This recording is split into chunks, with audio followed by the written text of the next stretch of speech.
We have the de-stressor, which is the biofeedback, which you've just seen. We have a mood diary, which is really there to help monitor their moods and their emotions. We've got the school diary, or timetable, and then the messages. So let me just go through them very, very quickly.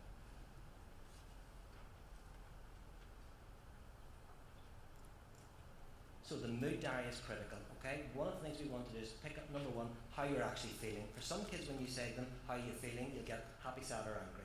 We want to stretch that out a wee bit more, okay? So underneath each of these will be a word associated with that mood as well.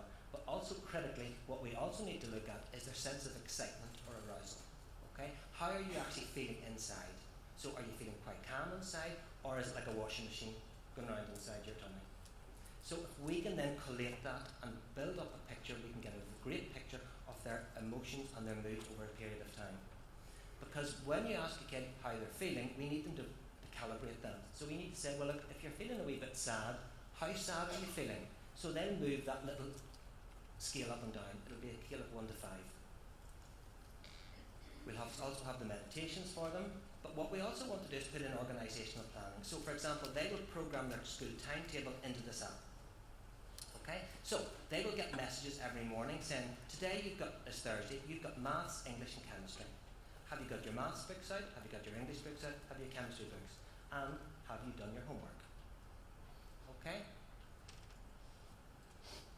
The difficulties in classrooms of many kids, particularly with ADHD, that sense that Harry talked about this morning, that sense of feeling embarrassed whenever you are pinpointed, whenever you feel that you are falling behind everyone else. What we need to do, because for a lot of kids that having to leave the classroom is the stigma of leaving the classroom, is that it's not even a walk of shame, it's a walk of isolation or a walk of exclusion, because all of a sudden that sense of embarrassment is there for them.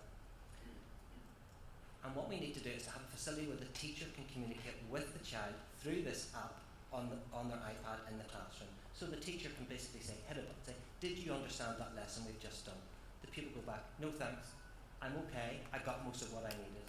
And the teacher said, okay, good, that's okay, we can move on. Instead of sometimes the child being stigmatised in the classroom as you're the only one that doesn't understand what's actually going on. So the teacher can actually allow a child to use that Take 10 in the classroom. That's portable. That means that child can have that iPad sitting at their desk. They don't need to leave the classroom. If they have a classroom assistant, it's something that the classroom assistant can pass across to the child and say, just bring yourself down, just take 10 and get yourself into the zone. Or if they need to, they can leave the classroom and find somewhere quiet that they can actually do that. The other thing is we want them to be able to use it outside school. We want them to have that on their phones. They can use it on the bus on the way home. That they can use it whenever they're feeling stressed and upset and under pressure. And the other thing is we want them to be able to get those alerts and messages. So, your medication's due at 8:30. Have you taken it? Bang. There we go. Yes, I've taken it now. Parents can actually log onto the portal as well. And parents can actually push messages through it as well. So, for example, John, can you tidy your room? Well, that doesn't mean very much to a lot of kids with ADHD, okay? They need more specificity. So, what we're going to say is, John, tidy your room, make your bed, take any cups and plates down, put your dirty clothes in the laundry basket. Okay? Be specific. Okay? So, yep, mum, bed made, cups away, washing a basket, PlayStation off, not yet. Okay? And chances are that PlayStation's never going to go off. But what you're doing is opening up a line of communication, because particularly with something like the mood diary, what we want to do is have that mood diary being responsive.